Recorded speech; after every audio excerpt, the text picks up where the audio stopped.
So we're raising money. 100% of the dollars here are for cancer research, and you so bravely shared your story publicly with prostate cancer. We can get into any of the details about the experience, but why did you decide to be public about it? Well, it didn't take me long to think about it with my family, and came to the conclusion that I wanted to be out and about. I wanted to have a normal lifestyle for the amount of time that it was going to take with the treatments, and I was not going to be at the Cubs convention. I was going to be at spring training. So rather than have fan speculation or my friends or family or neighbors or anybody that I'd run into wondering, what was going on, a little loss of hair, whatever might happen, I wanted to get out there right away and make the comment and the announcement that I did on Instagram. And I think it was the smartest thing that I did. What I received back from that was just being comfortable in public, having everybody know what I was going through.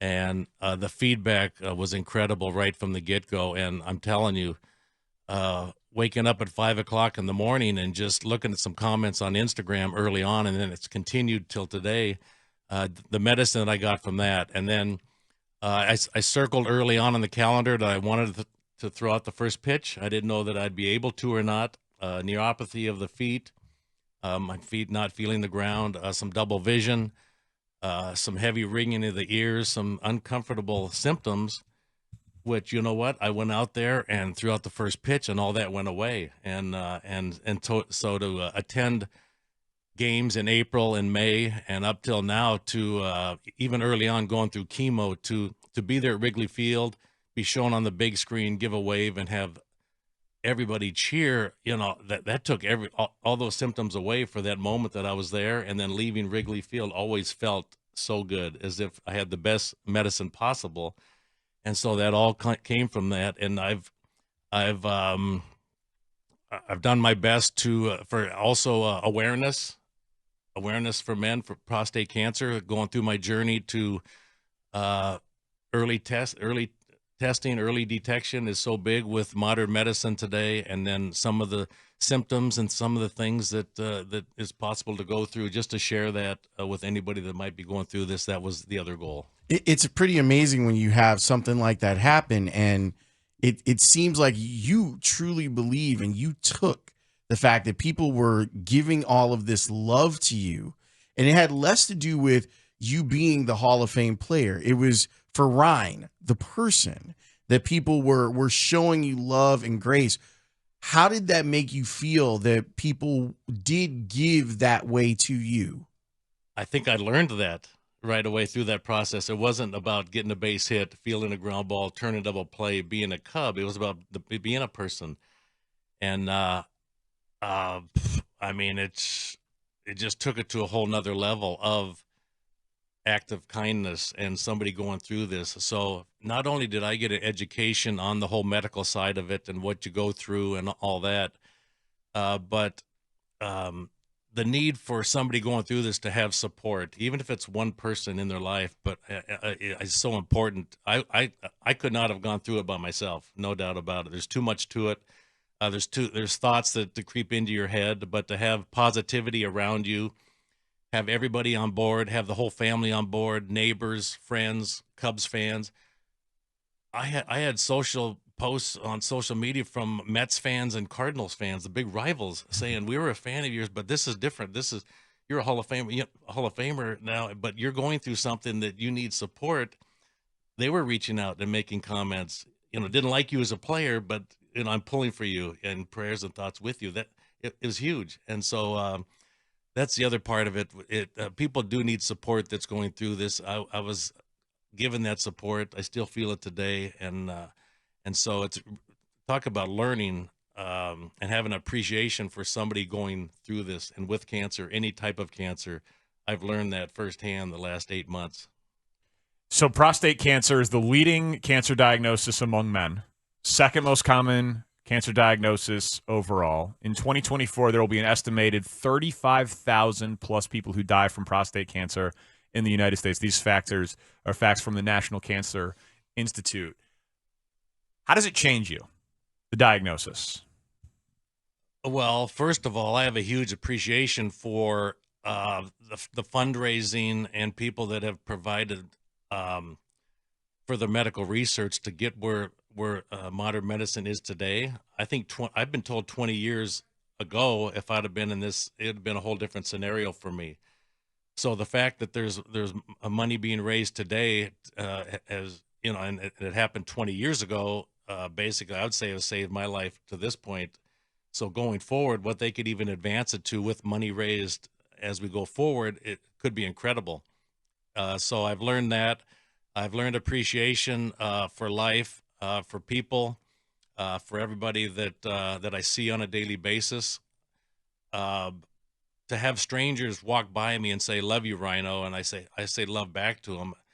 I would have, I wasn't like that at all, and that never happened to me. But something like this really, really has brought people, and the people's support has been such a big thing that I've learned and appreciated, along with the little things in life of having appreciation.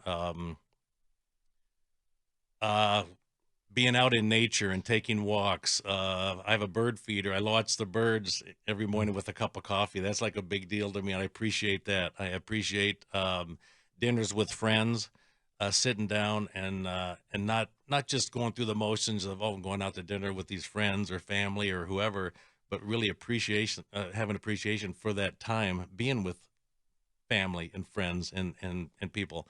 That's off the charts. So I just look at things much differently in a much more loving way and kindness, and that's what I've received. So that's now what I feel like I'm giving out.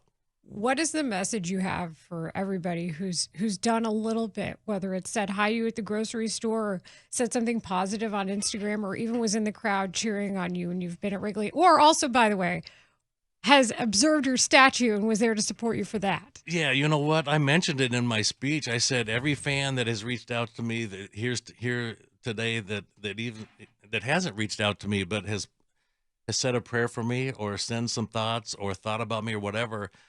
I said I can't thank you enough. There's no way that I could thank you the way that I would like to thank you. And so that's how big that is. Ryne Sandberg is in studio. Let's get some donations going in Rhino's honor here. Text CURE24 to 41444. Let's move some of those meet and greets with star players on the Cubs. That's, Ian Happ and Michael Bush and Justin Steele and PCA, Nico Horner, Shota Imanaga. You can call up 773-388-8270. And we just have two more 4-packs, if you want to be in the booth with Pat Hughes and Ron Coomer. 4 tickets to a game, watch them call an inning, and then you get the picture taken with the Hall of Famer as well. Where are we at in treatment? How much radiation?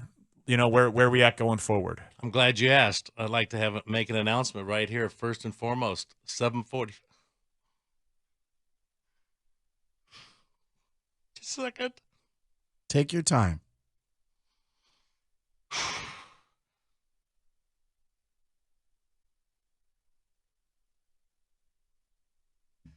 At 7:45 this morning, had my last treatment. All good. Hey. Oh my goodness. Congratulations. 11:30, met my oncologist. He said the tests are great. Cancer undetected, very manageable going forward. And that's the next plan. And just found that out 2 hours ago. Wow. So what a coincidence with this going on. Congratulations. Congratulations. Thank you. I mean, first of all, thank you so much for sharing that with us. And I mean, I can't even imagine that feeling. Take all the time you need. That is a wonderful thing. No, it's incredible. The doctors, the nurses, like I said, the support. It's been quite the journey, but it's all come to a good conclusion here. So tears of joy are happening. Tears of joy, indeed. How you've mentioned your family, and seeing you with your family as the statue is unveiled.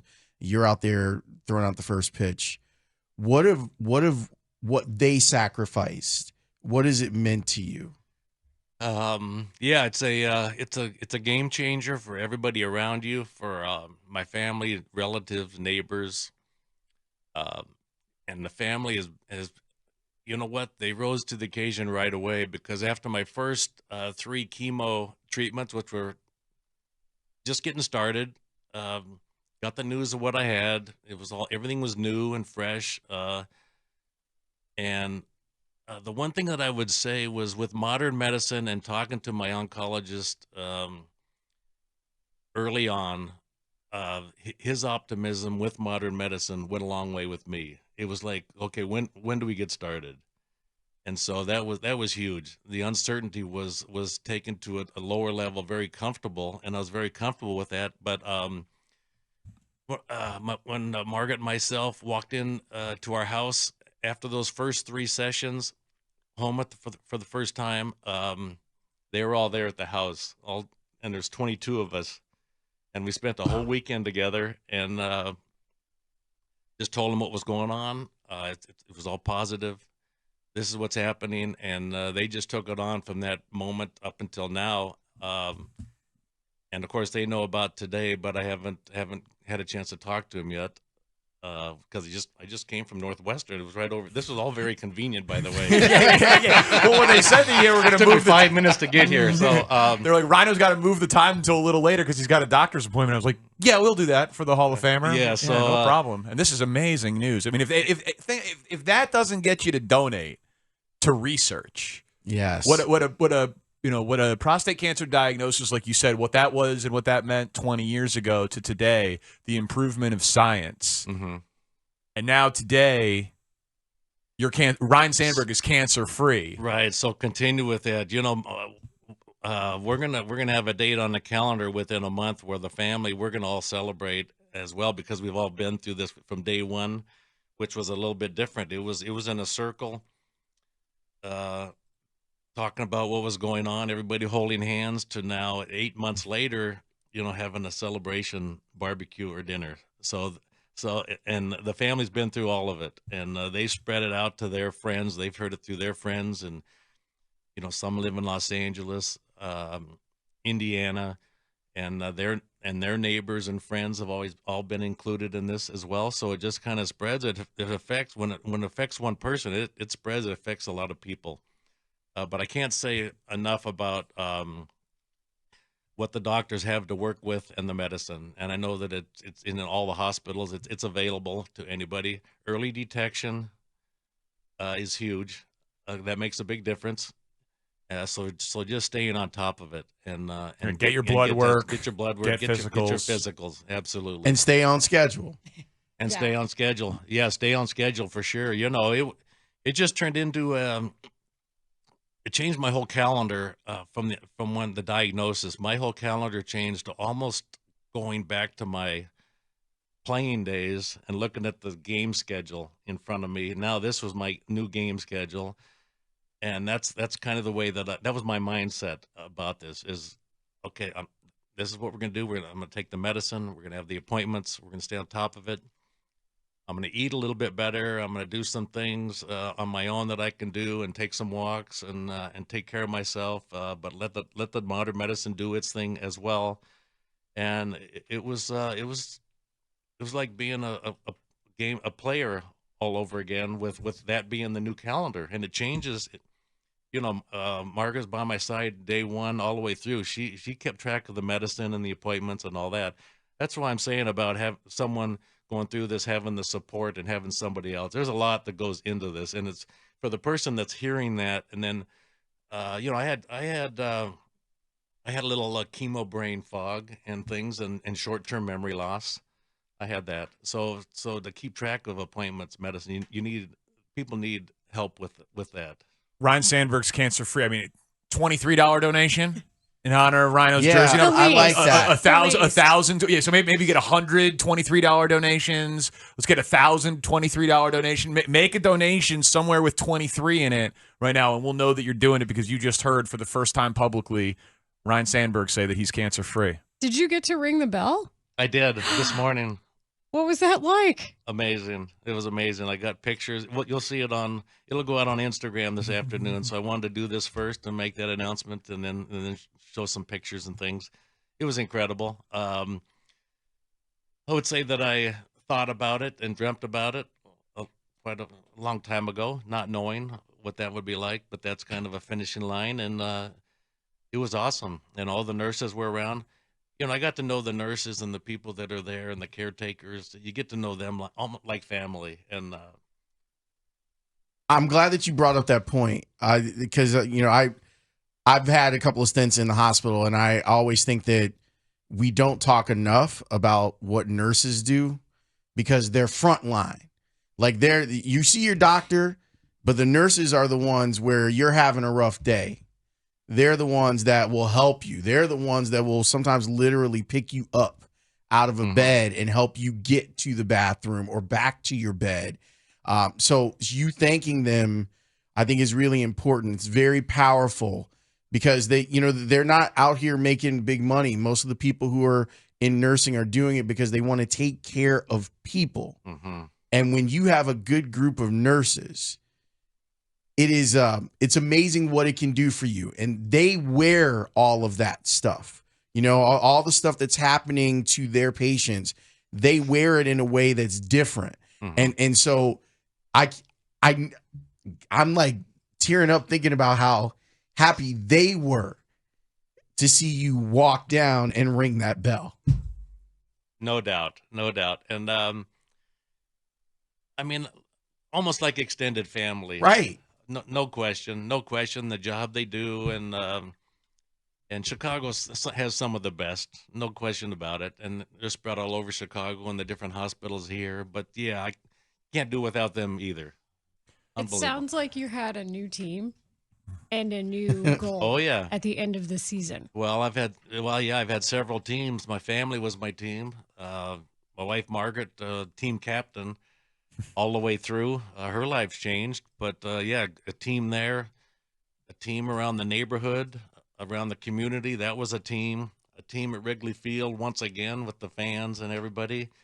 Got really good support from the players when I went down and saw them for the first time. I wasn't at spring training. I didn't get to meet them all like I normally would have, but in April, the first pitch, and then my early visits to Wrigley Field in April, got to meet the players and to see them and their support.